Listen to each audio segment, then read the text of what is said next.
আমার রান্নাঘরে আপনাদের সকলকে ওয়েলকাম জানিয়ে শুরু করতে চলেছি আজ নতুন আরেকটা রেসিপি। তৈরি করে ফেলবো আজ চিকেনের অত্যন্ত লোভনীয় একটি রেসিপি। অনেকেই আছেন যারা চিকেনের এই রেসিপি ভীষণই পছন্দ করেন, তবে বাড়িতে কিভাবে বানাবেন সেটা বুঝতে না পেরে রেস্তোরাঁ থেকেই কিনে খান। তাই তাদের জন্যই আজ আমি একদম সহজ পদ্ধতিতে তৈরি করে ফেলবো চিলি চিকেন। তাহলে চলুন বানিয়ে নেওয়া যাক। তার জন্য প্রথমে যেটা করতে হবে, বোনলেস চিকেন নিয়ে নিতে হবে। আর চিকেনগুলোকে এমনই টুকরো করে কেটে নিতে হবে। চিলি চিকেন কিন্তু সাধারণত বোনলেস চিকেনেই হয়, তাই চেষ্টা করবেন সবসময় বোনলেস চিকেন নেওয়ার। এবার আমি চিকেনগুলোকে ম্যারিনেট করে নেব। তার জন্য আমি প্রথমে এখানে দিয়ে দিচ্ছি স্বাদ মতো লবণ, প্রায় হাফ টিস্পুন মতো। এবার দিয়ে দেব 1 টিস্পুন মতো গোলমরিচের গুঁড়ো, দেব 1 টেবিল স্পুন আদা রসুনের পেস্ট। আর আমি আদা রসুনের পেস্টের সাথে সামান্য পরিমাণে একটু লাল লঙ্কাও পেস্ট করে নিয়েছিলাম। এবার দিয়ে দেব একটু লেবুর রস। লেবুর রস দিলে কিন্তু চিকেনের যে আষ্টে গন্ধটা থাকে সেটা আর লাগে না। এবার এর মধ্যে আমি একটা ডিম ফাটিয়ে দিয়ে দেব। অনেকেই আছেন যারা ডিমের কুসুম অংশটা দেন না, তবে আমি ডিমের সমস্ত অংশটাই এর মধ্যে দিয়ে দিই। এবার হালকা করে একটু মাখিয়ে নিব, আর এর মধ্যে তারপরেই দিয়ে দেব কর্নফ্লাওয়ার। আমি এখানে প্রায় 2 টেবিল চামচ মতো কর্নফ্লাওয়ার নিচ্ছি, তবে আপনাদের যদি আরও প্রয়োজন মনে হয় তাহলে আর একটু কর্নফ্লাওয়ার দিতে পারেন। এবার কর্নফ্লাওয়ারের সাথে সমস্ত কিছু ভালোভাবে একটু মিশিয়ে নিয়ে রেখে দেব কয়েক মিনিটের জন্য।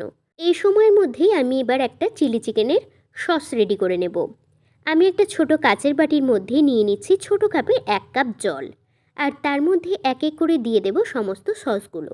প্রথমে আমি দিয়ে দিচ্ছি 1 টেবিল চামচ ডার্ক সয়া সস, তার মধ্যে দেব 2 টেবিল চামচ মতো green chilli sauce. Green chilli সসটা কিন্তু একটু বেশি পরিমাণে দেওয়ার চেষ্টা করবেন। তারপর দিয়ে দেব 1 টেবিল চামচ টমেটো সস। চিলি চিকেনের মধ্যে সাধারণত কিন্তু আর কোনো মশলা যায় না, এই সসটাই হচ্ছে চিলি চিকেনের আসল উপকরণ। এবার মিশিয়ে নিয়ে রেখে দেব। আর অন্যদিকে কড়াই গরম করে নিয়ে কড়াইয়ের মধ্যে বেশ কিছুটা রিফাইন্ড অয়েল দিয়ে দেব। তেল যখন বেশ ভালোভাবে গরম হয়ে আসবে, যে চিলি চিকেনগুলো ম্যারিনেট করে রেখেছিলাম সেগুলো একটা একটা করে ভেজে নেব। দেখুন তেল কিন্তু বেশ সুন্দর গরম হয়ে গেছে। এবার আমি ম্যারিনেট করা চিকেনগুলোকে একটা একটা করে গরম তেলের মধ্যে দিয়ে দিচ্ছি। চিলি চিকেনের এই চিকেন ম্যারিনেটটা কিন্তু ভীষণ ইম্পর্টেন্ট। কোটিংটা যেমন খুব একটা পাতলা হলেও ভালো লাগবে না, আবার কোটিং যদি খুব একটা মোটা হয়ে যায় তাও কিন্তু খেতে ভালো লাগবে না।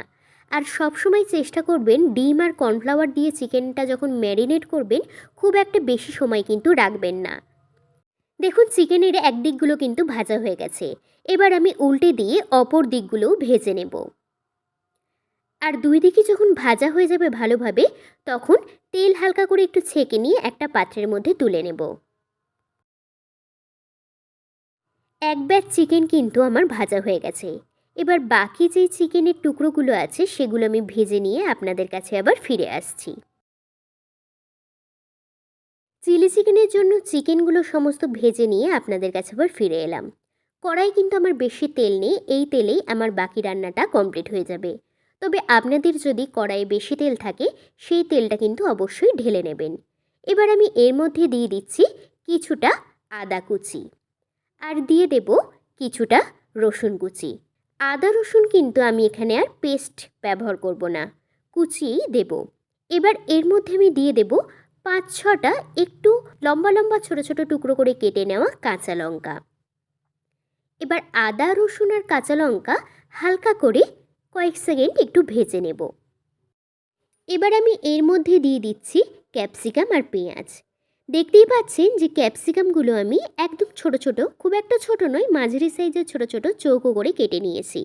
আর বড় সাইজের পেঁয়াজকে মাঝখান থেকে 4 টুকরো করে তার পাপড়িগুলো ছাড়িয়ে এর মধ্যে দিয়ে দিচ্ছি।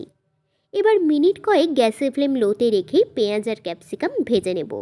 তবে পেঁয়াজ আর ক্যাপসিকামগুলো কিন্তু খুব একটা নরম করে ভাজতে যাবেন না, হালকা একটু নরম করে ভেজে নেবেন। পেঁয়াজ আর ক্যাপসিকাম কিছুক্ষণ ভেজে নিয়েছি, আর দেখে বুঝতেই পাচ্ছেন যে পেঁয়াজ আর ক্যাপসিকাম কিন্তু একদম নরম হয়ে যায়নি, হালকা একটু নরম হয়েছে। এবার এর মধ্যে আমি যেই সসটা আগে থেকে রেডি করে রেখেছিলাম সেই সসটা এর মধ্যে দিয়ে দিচ্ছি। এবার সসের সাথে পেঁয়াজ খানিকক্ষণ একটু নাড়াচাড়া করে নিয়ে কয়েক মিনিটের জন্য হতে দেব। আর যখন একটু ফুটে আসবে তখন এর মধ্যে দিয়ে দেব হাফ টিস্পুন মতো লবণ, মানে আপনাদের যতটা স্বাদ অনুযায়ী সেই অনুযায়ী কিন্তু লবণ দেবেন। মনে রাখবেন চিলি চিকেনের যে চিকেনগুলো ভেজেছিলেন তার মধ্যেও কিন্তু লবণ আছে। আর দিয়ে দিয়েছি আমি হাফ টিস্পুন মতো গোলমরিচের গুঁড়ো।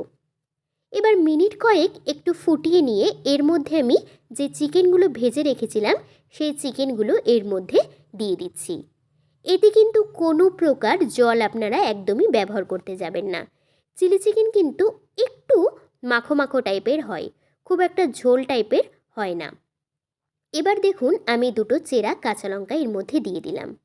আর এক বাটির একটু কম কর্নফ্লাওয়ার আমি জলে গুলে রেখেছিলাম, সেই কর্নফ্লাওয়ারটা এর মধ্যে দিয়ে খানিকটা মিশিয়ে নিচ্ছি। আর কর্নফ্লাওয়ারটা কিন্তু একদম শেষেই দেবেন, কর্নফ্লাওয়ার দেওয়ার পর বেশি ফোটাতে যাবেন না। এবার আমি কয়েক ছটেক চিনি দিয়ে হালকা হাতে একটু নাড়াচাড়া করে নিয়ে গ্যাসের ফ্লেম অফ করে একটু স্ট্যান্ডিং টাইমে রেখে দেব। আর স্ট্যান্ডিং টাইমে কয়েক মিনিট রেখে নামিয়ে নিলে রেডি হয়ে যাবে দুর্দান্ত স্বাদের চিলি চিকেন।